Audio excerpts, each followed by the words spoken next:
bom dia, boa tarde, boa noite, boa madrugada. Meu nome é Sidney Martins, professor de língua portuguesa aqui do LAC Concursos, o maior site de videoaulas do Brasil, quiçá das Américas, ainda mais agora em parceria com o CID Concursos. Agora, meu companheiro e minha companheira, é com imenso prazer que nós vamos trabalhar a aula de concordância verbal para a banca CESP. E por que tamanha felicidade? É uma matéria deveras importante para a sua prova. Afinal de contas, engloba vários conhecimentos. Antes de hoje, você trabalhou comigo a aula de tipos de sujeito. Nós dividimos em duas partes, parte 1, parte 2, para que você possa compreender a base para acertar estas questões de concordância verbal. Então acompanhe comigo logo no início da nossa brincadeira. Vamos lá. Aqui eu coloquei uma conceituação teórica do que seria a concordância verbal em provas de concurso público para a gramática, tendo em vista que é um pouquinho diferente daquilo que nós aprendemos na época da escola. Na época da escola nós gravamos parte do que era correto. Então, o que nós aprendemos? Que a concordância verbal se dá entre o verbo e o sujeito, ou seja, era uma relação entre o verbo e o sujeito. Mas, estudando a fundo, a gente percebe que a concordância verbal determina que o verbo se flexione em concordância com o núcleo do sujeito da oração. Como eu disse a vocês, várias questões do CESP trabalham com períodos simples. Períodos simples, várias, em que o camarada coloca uma frase enorme, com várias palavras no plural dentro do sujeito, e ele coloca o verbo no sujeito. Mas o verbo não vai concordar com esse sujeito todo, ele vai concordar apenas com quem? Com o núcleo do sujeito. Então, a concordância que nós denominamos uma concordância gramatical, em que o verbo concorda automaticamente com o seu referente, que é o núcleo. Se o núcleo estiver no singular, o verbo ficará no singular. Se o núcleo estiver no plural, o verbo ficará no plural, tendo em vista que essa concordância gramatical é baseada através da soma. Beleza? Agora, nos concursos, as orações abaixo apresentam desvios das normas de concordância verbal. Repare que as bancas se valem de alguns recursos para que esses erros se tornem imperceptíveis a um aluno menos atento. Então vamos lá. Isso aqui é só um aviso para essas questões que nós vamos trabalhar agora. Por que eu estou fazendo isso, meu companheiro, minha companheira? De forma intencional. Quando a gente trabalha a banca CESP, principalmente na parte de concordância verbal, várias questões estão erradas, tendo em vista que se eu errar uma, eu anulo uma certa, eu tenho que tomar todo o cuidado do mundo. É óbvio que haverá frases, haverá estruturas, haverá questões que tudo que vai estar ali está certo, mas normalmente as questões de concordância verbal do CESP estão erradas. Galera, nós já aprendemos a identificar um sujeito. Então, como é que a gente resolve a concordância verbal agora? Vamos lá. Nós sabemos que o principal sistema linguístico da língua portuguesa é o sistema SVC, em que eu tenho sujeito, verbo e complemento. Quando a gente trabalha a aula de transitividade verbal, que é o princípio da regência, para a gente poder entender como é que funciona o processo de análise morfossintática, o que nós fazemos? Nós vamos de cara no verbo, perguntamos a ele quem é o sujeito e automaticamente o resto é o meu complemento. É ou não é verdade? Beleza. Agora, reparem que o primeiro procedimento que eu fiz já é o suficiente para responder as questões de concordância verbal. Afinal de contas, para eu identificar um sujeito, eu tenho que ir primeiro em quem? Eu tenho que descobrir o verbo. E ao descobrir o verbo, é este cara que vai definir quem é o sujeito. Seja ele determinado, indeterminado ou até mesmo uma oração sem sujeito. Aí o que eu vou fazer? Aquelas famosas perguntinhas. Quem ou que?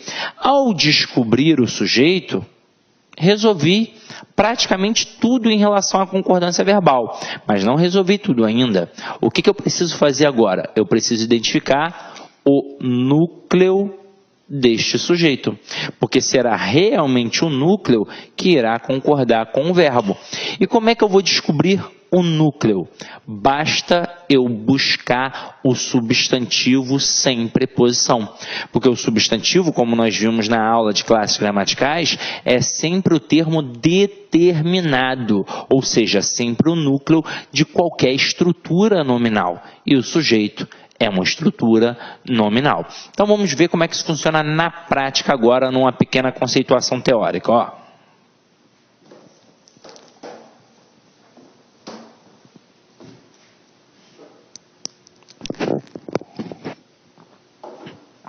Olha essa primeira frase. O som agradável dos cantos dos pássaros acalmam nossas almas intranquilas. Repara que a frase é um pouquinho grande. E o aluno, ao ler a frase toda, ele não vai perceber nada. Então, prosodicamente, a frase é aceitável. O som agradável dos cantos dos pássaros acalma nossas almas intranquilas.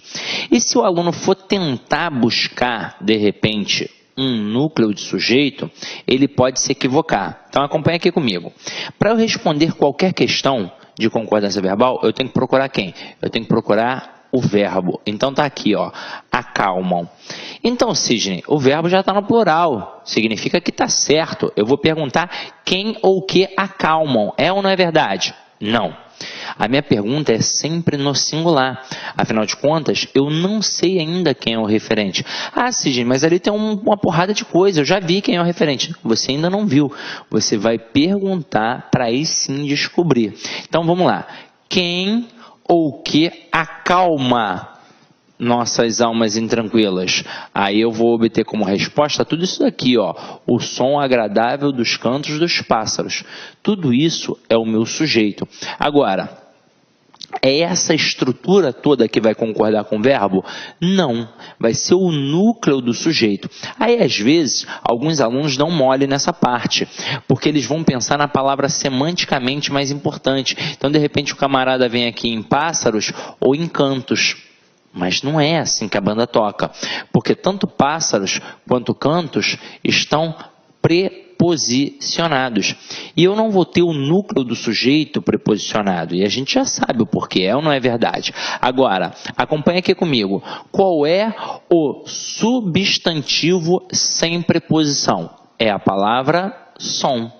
Então, a palavra som é que funciona como núcleo do sujeito.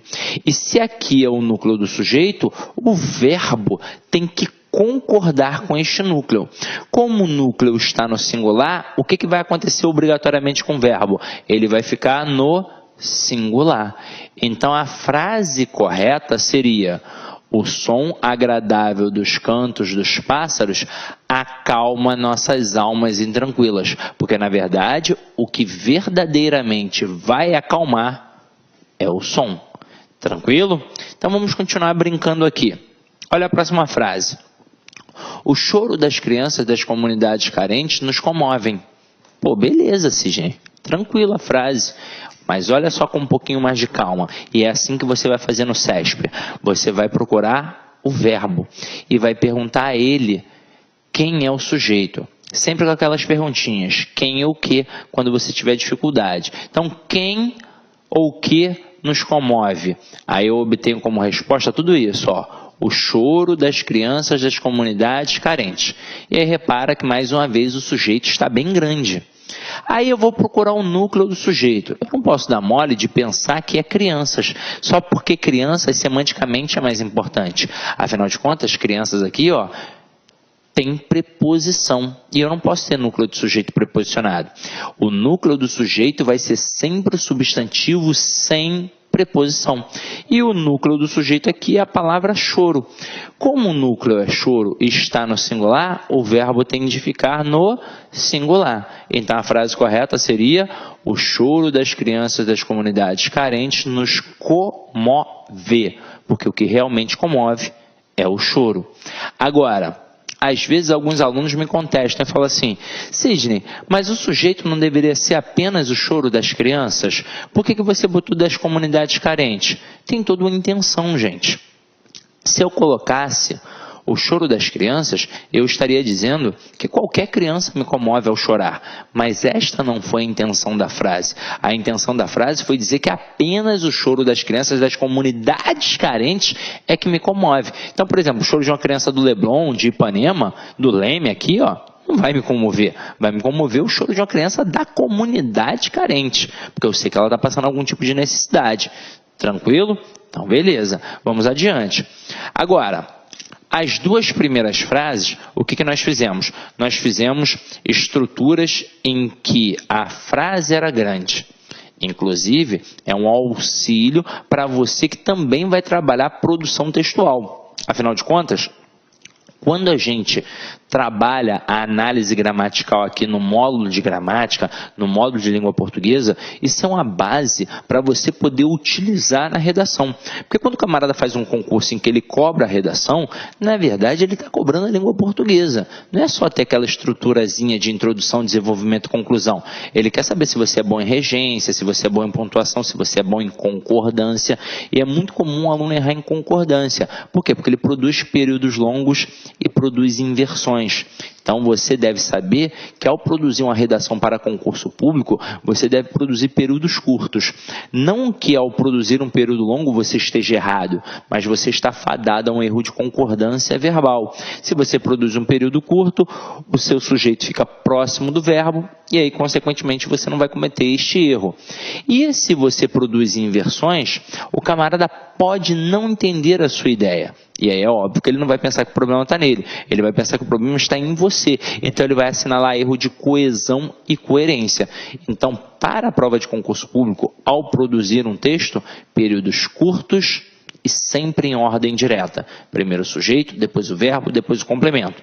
Olha essa terceira frase. A terceira frase aqui, ela já não é uma frase tão grande quanto as outras, mas ela está trabalhando uma inversão. Ela está na ordem indireta. Repara que o camarada aqui começa com o verbo. E quando um falante comum da língua portuguesa começa uma estrutura com o verbo, é muito comum que ele deixe este verbo no singular. Vamos pensar por quê? Porque ainda não tem um referente. Então, eu digo, vinha de algum lugar indefinido aqueles viajantes, acaba passando batido por qualquer pessoa menos atenta. Mas para você que está fazendo uma prova, o que você deve fazer? Deve perguntar este verbo, quem é o sujeito? Quem vinha, afinal de contas? Aí eu obtenho como resposta, aqueles viajantes. Qual é o núcleo deste sujeito? É a palavra viajante, porque é sempre o substantivo sem preposição. Aí repara que este núcleo agora está no plural. E olha o verbo, ele está no singular. Eu posso deixar um verbo no singular que tem de concordar com o núcleo do sujeito que está no plural? Obviamente não. Então, se o núcleo do sujeito está no plural, o verbo vai ficar no plural. Então, vinham de algum lugar indefinido aqueles viajantes. Coloca na ordem direta. Aqueles viajantes vinham de algum lugar indefinido. Agora, se o avaliador tivesse colocado essa estrutura na ordem direta, não teria derrubado nenhum tipo de candidato. E é por isso que ele fez uma inversão, para tentar te confundir. E você, sábio e querido aluno, já prestou atenção e já está ligado que hoje em dia o que vai te derrubar na prova do concurso público não é a teoria, não é o conhecimento gramatical, e sim a falta de atenção. Beleza? Vamos continuar aqui a brincadeira, ó. Olha a frase 4. Ocorreu mudanças significativas durante o processo eleitoral. E aí vamos entender o porquê. Vamos lá. Quando a gente estava estudando tipos de sujeito, vocês lembram do verbo haver? Esse camarada é tão certo na tua prova quanto o texto. Ele vai cair na tua prova. O verbo haver sempre cai nas provas do CESP. Ah, professor, eu fiz um concurso que não caiu. Porra, beleza. Sorte a sua ou azar o seu. Mas normalmente ele cai. E aí é o seguinte, o verbo haver, no sentido de existir, ocorrer e acontecer, é um verbo impessoal, ou seja, ele não tem uma pessoa para concordar, e é por isso que ele caracteriza uma oração sem sujeito. Se ele caracteriza uma oração sem sujeito, e ele não tem com quem concordar, obviamente ele vai ficar no singular. Então o verbo haver, quando caracteriza oração sem sujeito, deve, portanto, ficar no singular. Agora, Quando eu penso nos verbos existir, ocorrer e acontecer, eles não são verbos impessoais, eles são verbos pessoais. Isso significa que os elementos aos quais eles fazem uma referência funcionam como sujeito. Então, eles vão concordar. Então, aqui, ó, o camarada colocou ocorreu no singular, porque muito aluno acha que o existir, o ocorrer e o acontecer devem acompanhar a mesma estrutura do verbo haver. Vão caracterizar a oração sem sujeito e vão ficar no singular. Mas não é assim que a banda toca, isso é uma convenção gramatical. Somente o verbo haver, no sentido de existir, ocorrer e acontecer, é verbo impessoal, caracteriza a oração sem sujeito, portanto fica no singular. Mas o existir, o ocorrer e o acontecer são verbos pessoais. Então eles vão ter sujeito e vão concordar com este sujeito. Se o sujeito estiver no singular, beleza, eles também vão ficar no singular. Mas se o sujeito estiver no plural, eles também vão ficar no plural. Então aqui, ó, o que ocorreu? Mudanças significativas. Meu companheiro, se o seu sujeito está no plural, o verbo não pode ficar no singular. Então, mudanças significativas ocorreram. Ocorreram mudanças significativas, porque o núcleo do nosso sujeito aqui é a palavra mudanças, que está no plural. Tranquilo? Então, ó, ocorreram mudanças significativas durante o processo eleitoral. Agora, vamos para uma próxima estrutura. O homem humilde tem certas necessidades que as pessoas abastadas não têm. Gente, banca CESP. Eu vou até, ó, vocês já fizeram as devidas anotações, vou até apagar aqui e jogar uma tela em branco. Quando você faz uma prova para o CESP, você tem que dominar o verbo haver para poder fazer questões de concordância verbal. Beleza. Mas você também tem que dominar os verbos ter e vir. Porque estes camaradas vão cair na tua prova.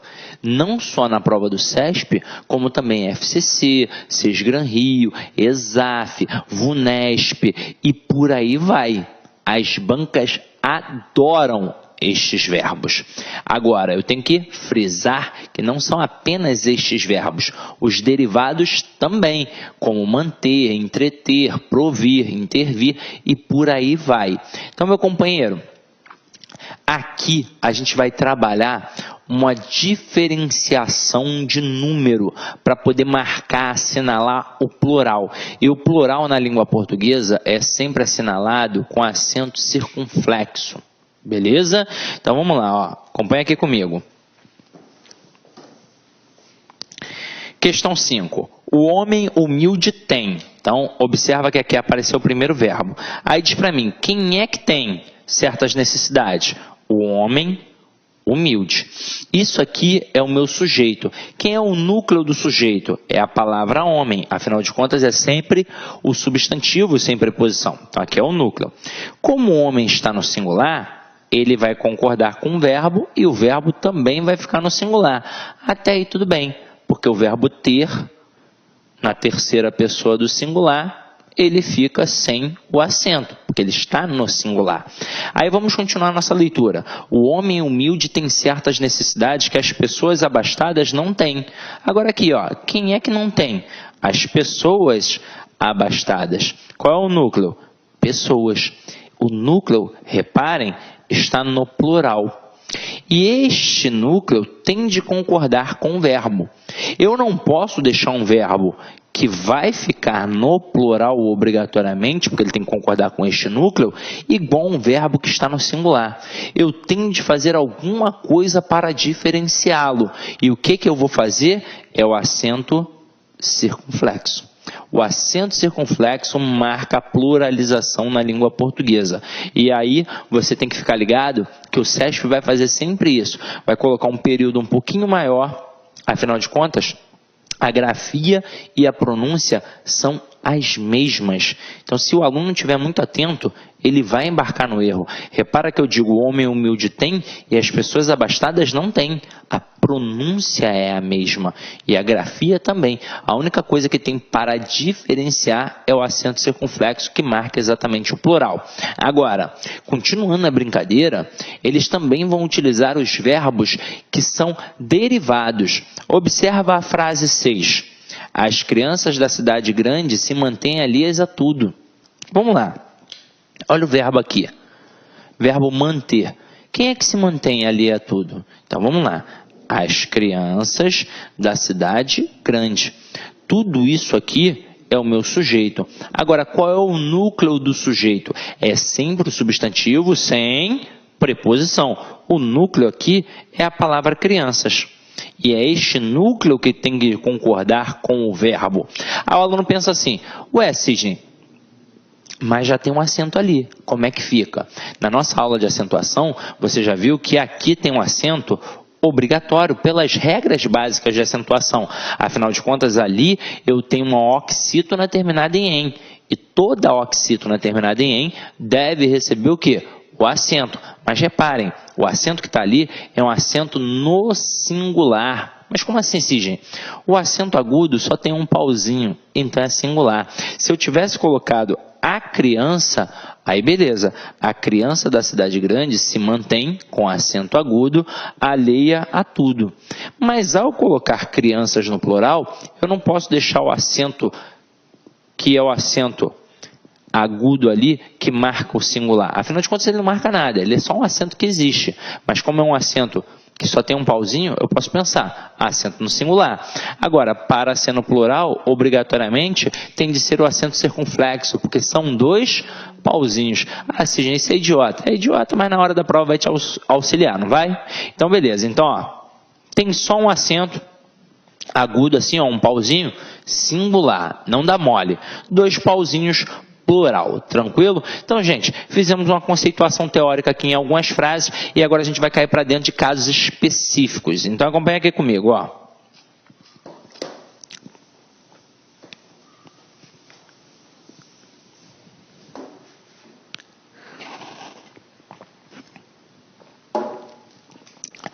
Essa primeira parte foi para a gente definir como a banca pode tentar te derrubar com uma estrutura de sujeito simples, com apenas um período simples. Um verbo, um sujeito, pronto, e acabou. Agora a gente vai começar a brincar com os casos especiais em que nós possuímos um sujeito composto. Então eu tenho um sujeito composto após o verbo e eu tenho um sujeito composto antes do verbo. Aqui, ó, o verbo irá para o plural ou concordará com o núcleo mais próximo. Vamos entender isso. Olha essa primeira estrutura aqui, ó. O gato e a gata miaram. Basicamente, o que a gente tem aqui, ó? Está escrito aqui, ó, antes. Esse sujeito composto está antes do verbo. Na verdade, o que eu tenho é uma ordem natural da estrutura, em que eu tenho primeiro o sujeito e depois o verbo. Quando isto acontece, a concordância que nós iremos fazer é uma concordância gramatical, em que o verbo vai concordar com o seu referente automaticamente. Então aqui, ó, eu tenho primeiro o sujeito e depois o verbo, eu vou de cara aqui no verbo e vou perguntar a ele quem é o sujeito. Quem miou? Aí eu obtenho como resposta o gato e a gata. Portanto, eu tenho dois núcleos. Como eu tenho dois núcleos, este verbo obrigatoriamente vai ficar no plural, porque ele vai concordar com os dois elementos. É por isso que eu digo o gato e a gata miaram. Até aí, tudo bem. Agora, quando eu mexo nessa estrutura, quando eu provoco uma inversão, colocando primeiro o verbo para depois colocar o sujeito composto, eu posso ter dois tipos de concordância. Eu posso ter a concordância gramatical e a concordância atrativa. No que consiste a concordância gramatical? Em um verbo concordar automaticamente com os seus referentes. Então, é por isso que eu digo miaram o gato e a gata. Este verbo está concordando com os dois elementos. Mas quando este verbo está antes desse sujeito composto, ou seja, deixei para botar o sujeito composto depois do verbo, eu também posso ter uma concordância atrativa. E é por isso que este verbo aqui agora vai concordar automaticamente com o elemento mais próximo, que é gato. E é por isso que eu digo miou o gato e a gata. Então, tanto faz eu dizer miaram o gato e a gata ou miou o gato e a gata. Show? Olha a próxima. Mais uma vez, a gente colocou primeiro o verbo para depois colocar o sujeito composto. E é por isso que eu posso dizer chegaram o professor e seu aluno, ou então chegou o professor e seu aluno. Se nessa estrutura eu tivesse colocado numa ordem direta, primeiro o sujeito composto e depois o verbo, então, antes o sujeito composto, depois o verbo, a concordância seria gramatical. Então, eu diria, o professor e seu aluno chegaram. E só teria esta opção. Tranquilo? Então, vamos lá. Aqui a gente definiu. Agora, vamos para uma estrutura um pouquinho mais complexa. Mas que não é nenhum bicho de 7 cabeças, ó.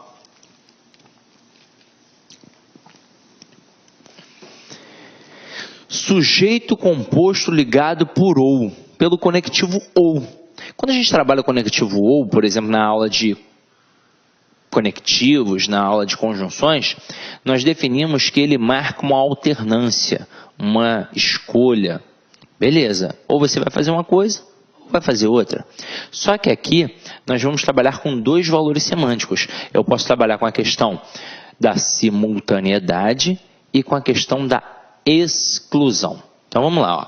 Se houver exclusão, o verbo fica na terceira pessoa do singular. Se houver simultaneidade, o verbo vai para a terceira pessoa do plural. Acompanhe aqui comigo. Ó. Primeiro exemplo. João ou José casará com Maria. Meu companheiro. João ou José casará com Maria. Aqui, para e pensa. Não é o João e também o José que vão casar com a Maria. Pensa aqui na estrutura do Brasil. O Brasil, ele é monogâmico. Então, não existe esse negócio do camarada casar com 2 mulheres, casar com 3 mulheres, casar com 5 mulheres. Se o cara fizer isso, ele vai até preso, não é verdade?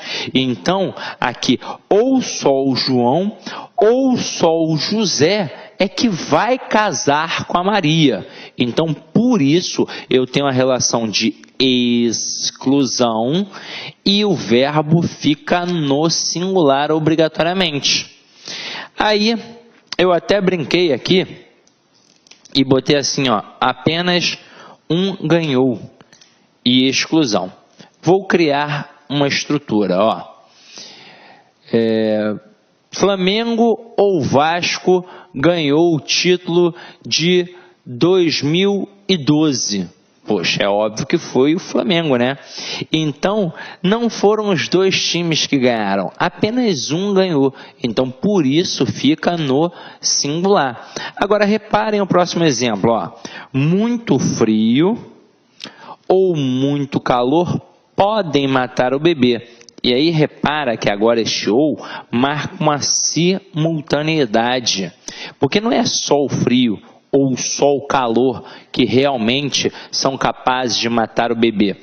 Os dois são capazes. Então, tanto o frio quanto o calor podem realmente matar o bebê. E é por isso que o verbo vai ficar no plural. Tranquilo ou não tranquilo? Acho que até aí, tudo muito fácil, tudo muito tranquilo. Vamos para um próximo caso, ó.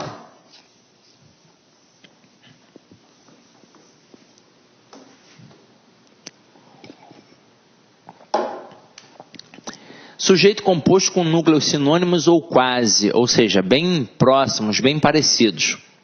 O verbo fica na terceira do singular ou vai para o plural. Então acompanha aqui comigo, ó. A paz e a tranquilidade comoveu, ou então a paz e a tranquilidade comoveram o povo. Galera, eu quero que vocês entendam isso. Eu tenho aqui a paz e a tranquilidade. Até aí tudo bem, não é? Então, ó, o verbo fica na terceira do singular ou vai para o plural. Normalmente, pela concordância natural, eu diria a paz e a tranquilidade comoveram o povo. E, poxa, perfeitamente aceitável. Agora, como as estruturas são bem próximas, como paz e tranquilidade, o que a gramática permite? Permite que este verbo fique na terceira do singular. Então, eu posso dizer a paz e a tranquilidade comoveu o povo. E aí, a estrutura é um pouco esquisita. Ela pode provocar dúvida na cabeça do aluno. Na hora que você estiver fazendo a prova, o que você vai pensar? São sinônimos. São bem próximos semanticamente. Paz e tranquilidade. Se são bem próximos, é por isso que o verbo também pode ficar no singular. Então isso aqui, ó, é questão de atenção. Eu tenho que ficar ligado, que eu posso dizer tanto a paz e a tranquilidade comoveram o povo, como posso dizer a paz e a tranquilidade comoveu o povo. Beleza? Então vamos para um próximo caso.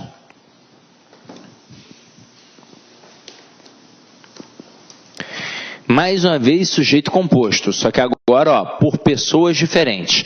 Aí, olha a anotação que a gente fez aqui, ó. Se houver primeira pessoa, o verbo vai para a primeira pessoa do plural. Se houver segunda e terceira pessoas apenas, é preferível o verbo na segunda do plural, que é o vós. Aceita-se, contudo, o uso da terceira pessoa do plural, como se o sujeito fosse vocês. Então, acompanha aqui comigo, ó. Na primeira estrutura, eu tenho eu, tu e ele chegamos. Inclusive, vou fazer até uma reflexão interessante.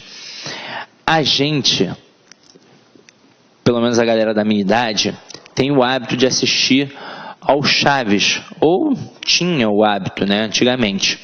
E lá na época do Chaves, o que eles faziam quando tinha lá uma relação entre o professor Girafales, o Chaves, o Kiko, o Nhonho, a Chiquinha?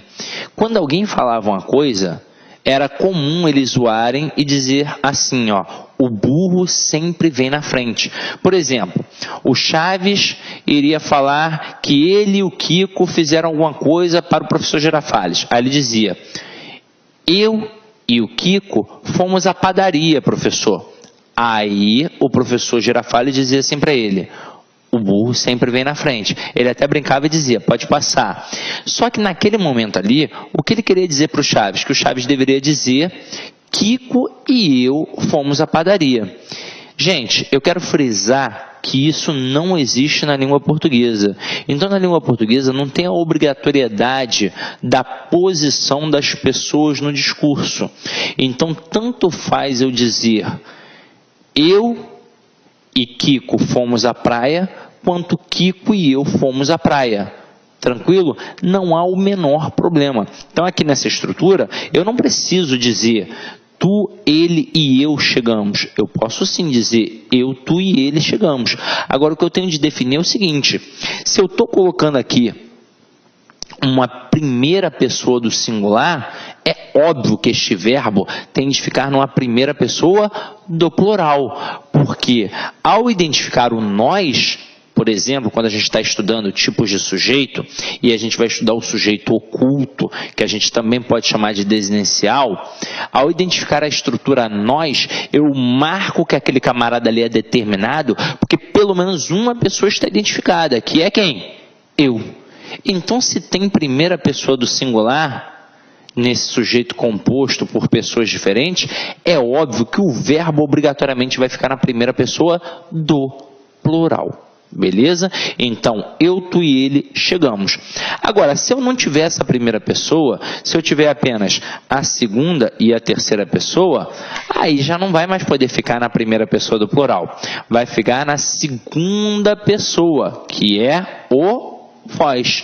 Então, o processo natural seria tu e ele chegastes. Agora, a gramática aceita também tu e ele chegaram, como se fosse a estrutura vocês, ó, vocês chegaram. Tranquilo? Então, isto é aceitável pela gramática. Vamos adiante. Vamos para uma estrutura agora bem bacana, ó.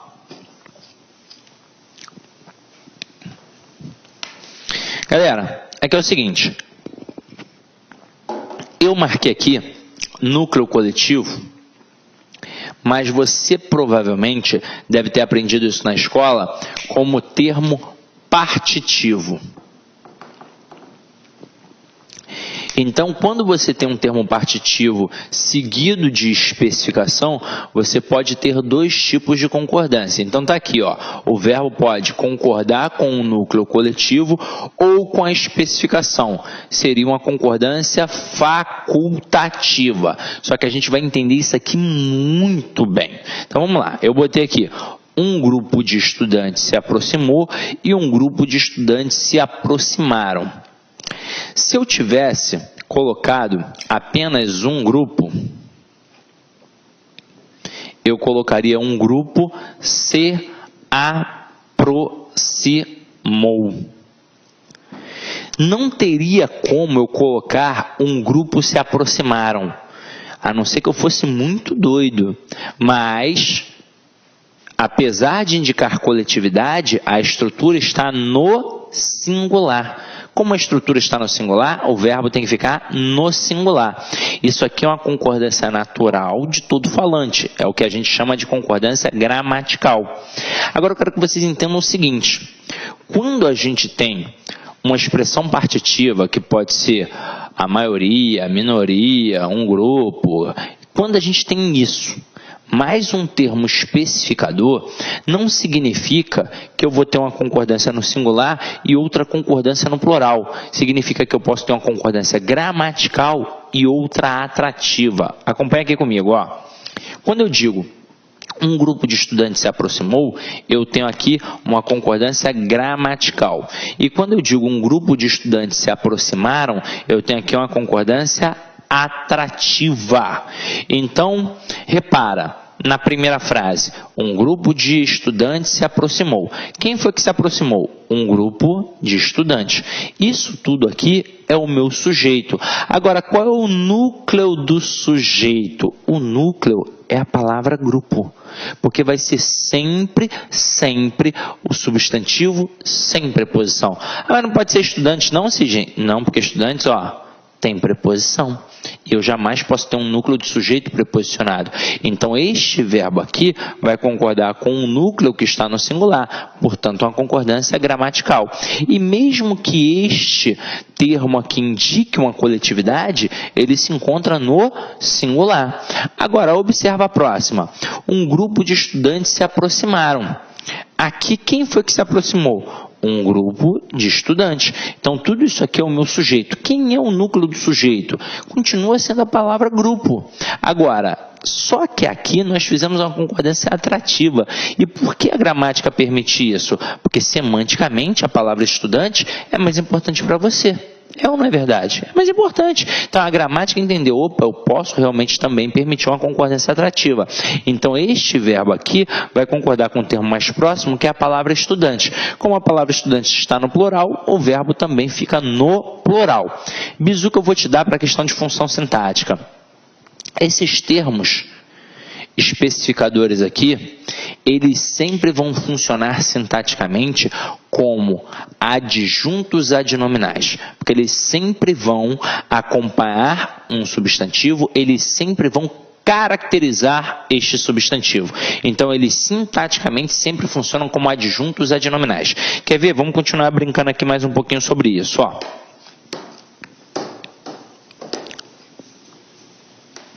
Já que eu citei a expressão maioria, eu boto aqui, ó, a maioria passará. Repara que o verbo está no singular porque está concordando com a expressão maioria. Ao colocar a maioria dos alunos, eu vou permitir dois tipos de concordância. A maioria dos alunos passará, ou então a maioria dos alunos passarão. Só que, mais uma vez, eu tenho que frisar, vou botar aqui como se fosse frase 1, frase 2. Eu tenho em uma a concordância gramatical e na outra a concordância atrativa. Em ambos os casos, o sujeito como um todo é a estrutura a maioria dos alunos. Em ambos os casos, o núcleo do sujeito é a palavra maioria. Então, na primeira estrutura, o verbo está concordando com maioria.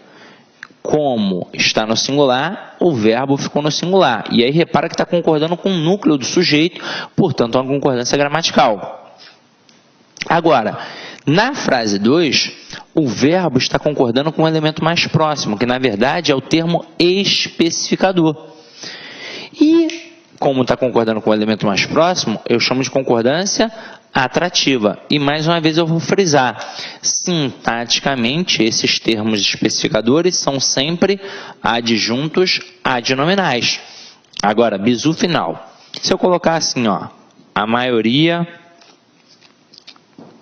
do povo,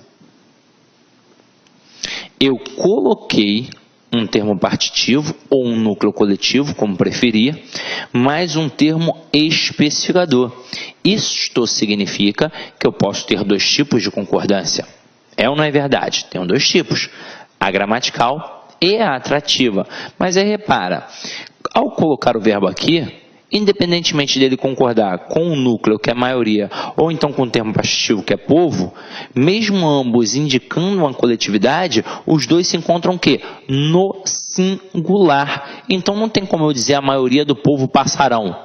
Não tem como eu fazer esse tipo de concordância. Aí o que eu vou colocar? A maioria do povo passará.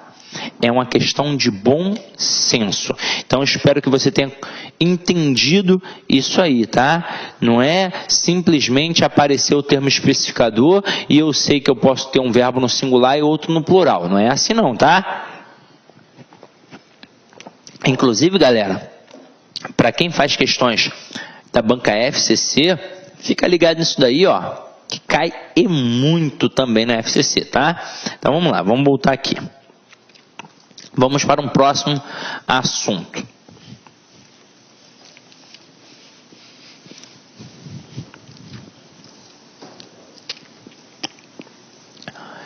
Quando o sujeito é um pronome de tratamento, então coloca aqui, ó, o verbo se manterá na terceira pessoa.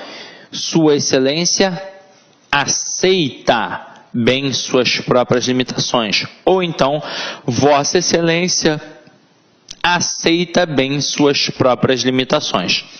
Esse tipo de concordância aqui, super tranquilo. No final das contas, o que eu preciso aprender sobre isto aqui para poder fazer uma prova que realmente o camarada pode tentar fazer uma pegadinha comigo, é mais até do que para a questão de língua portuguesa no processo gramatical. É até mais para a questão de redação oficial, para a gente poder definir com quem aquele emissor vai falar. Ou seja, quem é o meu interlocutor? Aí é o seguinte, eu tenho aqui Sua Excelência e Vossa Excelência. Quando eu estou conversando com a Vossa Excelência, ou seja, com aquela pessoa que é uma pessoa notória, por exemplo, um deputado Luiz. Aí eu estou conversando com o deputado Luiz. Aí eu digo, ó, Vossa Excelência, aqui estão os documentos que o senhor me pediu. Beleza, porque eu estou falando com o próprio deputado, com a própria excelência. Então eu digo Vossa Excelência, aqui estão os documentos que o senhor me pediu. Mas se eu estiver de repente falando com o assessor, com o secretário, aí eu vou entregar estes documentos para o secretário do deputado. Eu não vou dizer, aqui estão os documentos que Vossa Excelência, o deputado fulano de tal me pediu. Não, eu vou dizer assim, ó, para o secretário: meu companheiro, senhor, aqui estão os documentos que Sua Excelência, o deputado Luiz, me solicitou. É só para a gente poder saber com quem a gente está falando, qual é o tipo de interlocutor naquele momento, beleza? Então vamos lá, vamos brincar aqui com mais uma coisinha, ó. Uma coisinha que na época da escola eu pensava assim: caraca, isso é tão óbvio, isso é tão claro, mas que depois, quando eu fui ficando mais velho, eu percebi que as bancas utilizavam isso e que a galera cai em demasia e confunde até o processo gramatical explicado pela gramática. Confunde. Olha só. A flexão é determinada pelo emprego ou pela ausência de artigo ou outro determinante. Então vamos lá. Então eu tenho aqui nomes, isso é importante, próprios, pluralizados, como Estados Unidos, Emirados Árabes. Mas aqui é o seguinte: para a tua prova, pode ter certeza, o camarada não vai inventar moda não, vai botar Estados Unidos mesmo. Só que olha só, é nome próprio. E aí, ao não ter o artigo, o verbo vai ficar no singular. Ao colocar o artigo, o verbo vai para o plural. Então eu digo, Estados Unidos enfrenta uma crise avassaladora. Mas ao colocar o determinante, ao colocar o artigo aqui, ó, os Estados Unidos enfrentam uma crise avassaladora.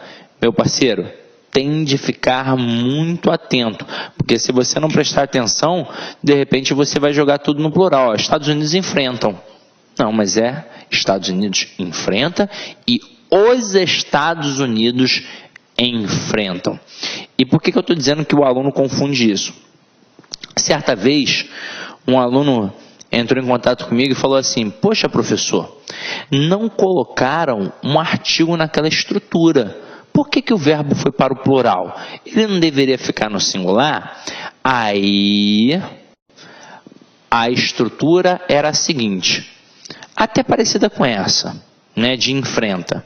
Só que ao invés de Estados Unidos, estava assim, ó, escolas. E aí, é óbvio, estava escolas enfrentam uma crise.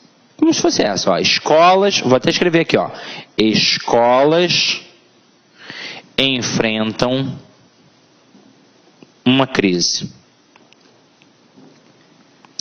Aí o aluno contestou, falou assim: poxa, professor, se está escolas, deveria ser escolas enfrentam a crise, não é? Porque não tem o artigo ali. Não, não é assim que a banda toca. Isso acontece com nomes próprios pluralizados. Aqui não é um nome próprio, beleza? Então, se o meu substantivo aqui está no plural, é óbvio que o elemento ao qual ele vai fazer referência, com que ele vai brincar aqui, também vai ficar no plural. Então, escolas enfrentam e escola enfrenta. Isto de precisar de um determinante, de precisar do artigo, é só quando eu tiver um nome próprio pluralizado.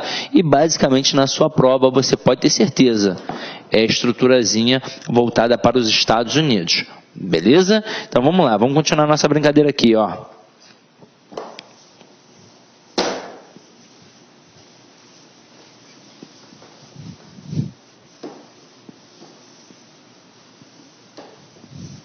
Vamos lá, galera. A estruturazinha que vira e mexe derruba o candidato, ele tem que ficar ligado, ó, com o pronome apassivador. A gente viu isso na aula de tipos de sujeito e vai frisar aqui mais um pouco, porque isso daqui realmente cai e o aluno tem que ficar ligado, ó, com um verbo, né? O verbo concorda normalmente com o núcleo do sujeito paciente. E aí vamos entender o que isso significa, ó. Eu tenho aqui o pronome apassivador, que na verdade é a chamada PA. E aí eu posso chamar de pronome apassivador ou de partícula apassivadora, tanto faz. Quando eu tenho este pronome apassivador, o verbo que está aqui, ó, ele vai concordar com o núcleo do sujeito paciente. Então, iniciou-se a negociação foi negociada. Concluíram-se as apresentações foram concluídas. Até aí, tudo bem, eu não tenho o menor problema. Eu só tenho que ficar ligado que nem todo verbo mais o pronome ser vai possuir esse tipo de estrutura. Então, acompanha aqui comigo, ó. Eu tenho de frisar, apareceu o verbo mais o pronome ser. Se o verbo for transitivo direto ou transitivo direto e indireto, e isto por causa do objeto direto, mais o pronome ser, aqui sim eu terei um pronome apassivador ou a chamada partícula apassivadora. E para que serve a partícula apassivadora? Obrigatoriamente para demonstrar que o sujeito é paciente, porque ele vai mostrar a passividade do sujeito. Então, se eu tenho uma PA, é porque eu tenho um sujeito paciente. Beleza. E se eu tenho um sujeito paciente, que tipo de voz verbal eu tenho? Eu tenho a voz passiva, que eu posso chamar de voz passiva pronominal, ou então eu posso chamar de voz passiva sintética.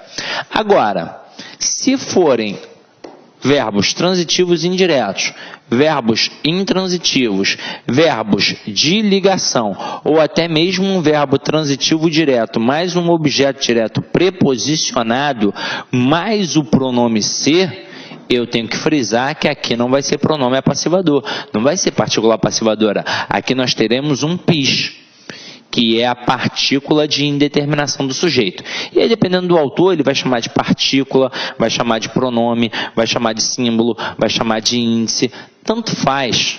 No final das contas, é só para mostrar o quê? A indeterminação do sujeito. Aí é óbvio que aqui o sujeito será indeterminado. E se o sujeito é indeterminado, que tipo de voz verbal eu tenho aqui?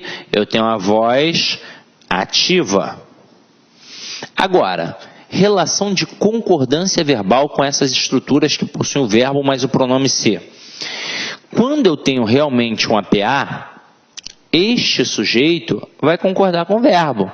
Então, se o sujeito está no singular, o verbo fica no singular. Se o sujeito está no plural, o verbo fica no plural. Mas, se o sujeito for indeterminado, com quem que este verbo vai concordar aqui na situação? Não tem. Então, o que vai acontecer? O verbo vai ficar na terceira pessoa do singular. Grava isso, anota isso para a sua vida, porque esta estrutura aqui é muito importante. Vai te salvar em várias situações. Vamos voltar para o nosso exemplo aqui, ó.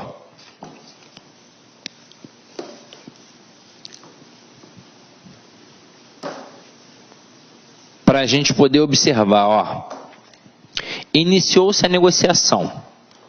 É muito comum o SESC fazer a seguinte coisa: pegar a estrutura aqui, destacar e dizer que ao pluralizar o termo destacado, automaticamente a estrutura verbal também vai para o plural.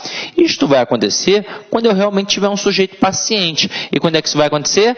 Quando o verbo for transitivo direto. Então, ó, iniciou-se a negociação. Quem inicia, nesse caso, inicia alguma coisa. Então, tem um verbo transitivo direto, e aqui é óbvio, é um APA, e aqui é óbvio, é um sujeito. Então, se aqui é o sujeito, concorda com o verbo. Se aqui estiver no singular, o verbo fica no singular. Se aqui estiver no plural, aqui fica no plural. O que aconteceu aqui no nosso segundo exemplo, ó, concluíram-se as apresentações. Neste contexto, quem conclui, conclui alguma coisa. Então é verbo transitivo direto, mais particular passivadora, e aqui é óbvio, é um sujeito. Mas se eu botar assim, ó, necessita-se de deputados honestos. Aí pensa comigo. Eu posso imaginar que aqui é o sujeito?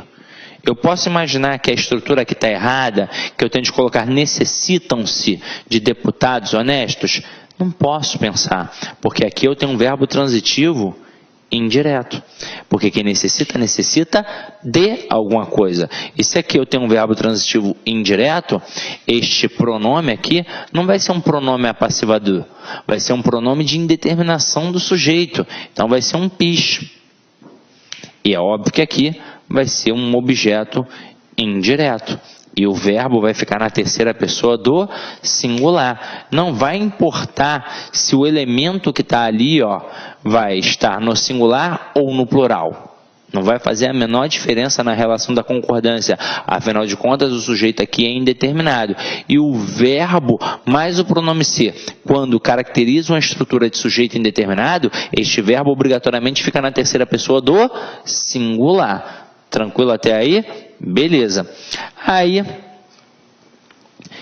nós já matamos, mas eu vou frisar porque eu fiz uma vez essa questão contigo e eu tenho certeza que pode cair um dia. Ó. Vendem-se casais. O camarada pode dizer para você que essa estrutura está errada, como de fato está. E dizer que para ficar correto, você tem de colocar vende-se casa. Não, isto não está correto. Mas como assim, Sidney?